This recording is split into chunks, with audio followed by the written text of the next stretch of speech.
torch uses three panels or scripts that work together. This is the fretboard panel, which is the main panel. Click on this tab and you can see the strum sequencer panel.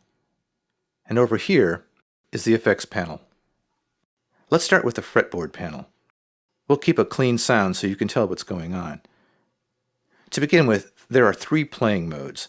With the strum maker and sequencer buttons off, torch plays just like a normal multi-sampled instrument.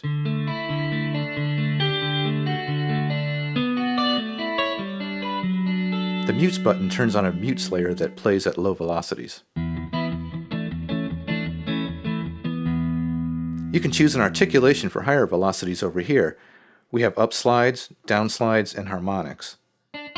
This slider determines the velocity switching point of the articulations. The lower that this is set, the easier it is to play them. Turning on the strum maker button gives you the second playing mode, where you can manually play chords. The first octave from C1 to B1 is downstrokes. The next octave is upstrokes. By alternating between them, you can play strumming patterns. Turning on the sequencer button gives you the third playing mode that uses automated patterns. Notice how the keyboard colors change. Now the first octave in green triggers the automated pattern. You can still play single up and down strokes up here. Click on this tab to see what the sequencer is doing.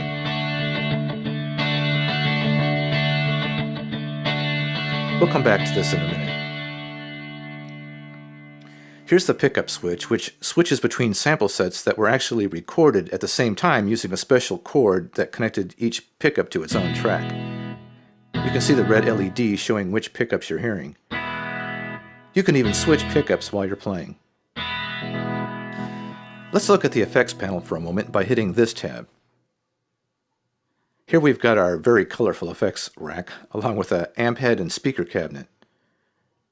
Up here is a simple menu with 8 presets that you can edit. The last one bypasses everything, so you can use your own effects if you have them. You probably know what all these effects do, so I won't go into detail. Just a couple of things though. The LED on the left turns the effect on or off. Also, be careful of the output knobs. If one is all the way down and the effect is on, you won't hear any sound. The amp head has treble, mid, and bass knobs, as well as gain and master knobs. Like a real amp, you can create overdrive by turning the input gain up and the master down. And last, we have a pull-down menu for choosing the speaker configuration. Using StrumMaker is really simple. We'll turn on the StrumMaker button. Notice that the keyboard changes color. Now the first octave is teal colored, this is for downstrokes, and the next octave is red, which is for upstrokes. Just choose the root note of the chord on your keyboard, or you can use Contact's keyboard, and choose the variation with the big knob, which we call the variation knob. That's it. For instance, if you want to hear a G major chord, hit G on the keyboard, select major on the variation knob, and that's it. Now every time you play a G on the highlighted keys, you hear a G major, downstrokes, and upstrokes.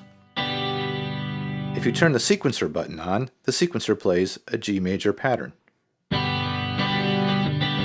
Also, the keyboard changes color again with the sequencer on.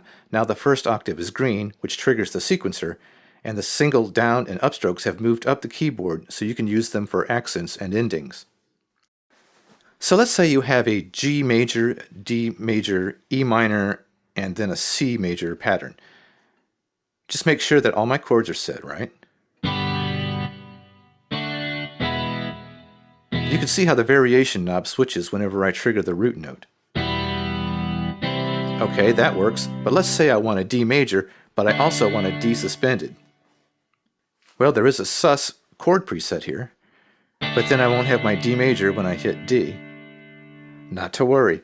Each of the 12 note positions has a user location. I can put any chord I want into any note's user location. So I can select my D suspended, then copy chord to the D sharp user location. Okay, then I'll put my D back to major. So what I'm doing is writing a D suspended chord to D sharp's user location. Now, when I hit a D sharp,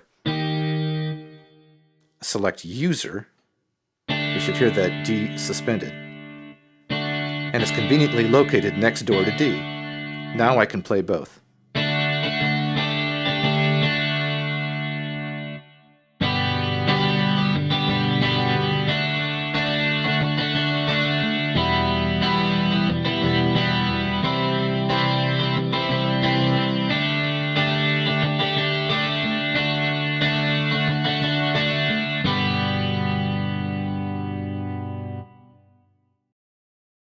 Let's add some distortion. And let's choose some power chords. The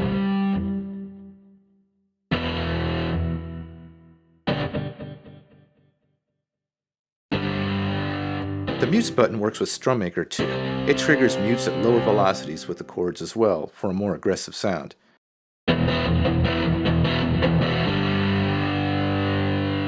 Okay, we'll change to the bridge pickup.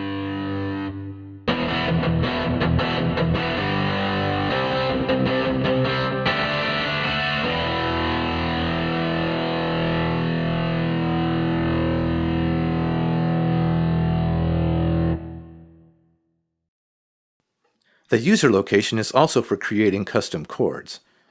I'm hitting a G root note, but you can create any chord in any user location. Okay, we'll select User.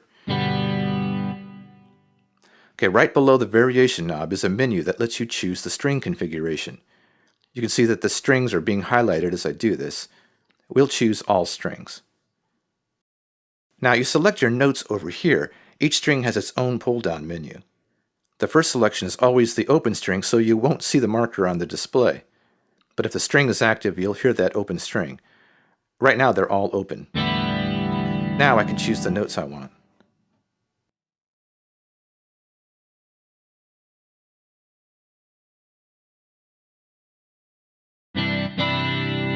Now every time I hit a G, I get my new chord. Okay, let's see what's happening when I turn the sequencer on. So we'll hit the tab to go to the strum sequencer. First, there's a pattern pull-down menu that gives us several choices. It's important to understand that the sequencer is just automating the down and upstrokes of the chords that you chose on the fretboard. Once again, along with the sequence trigger keys down here, I can play single chord hits up on these octaves for accents and endings. To create your own pattern, just choose one of the user patterns. Okay, we'll reset the grid. You can choose the time signature right here. On the top grid, dragging down creates a downstroke, and dragging up creates an upstroke, with the velocity increasing the farther you go from the center line.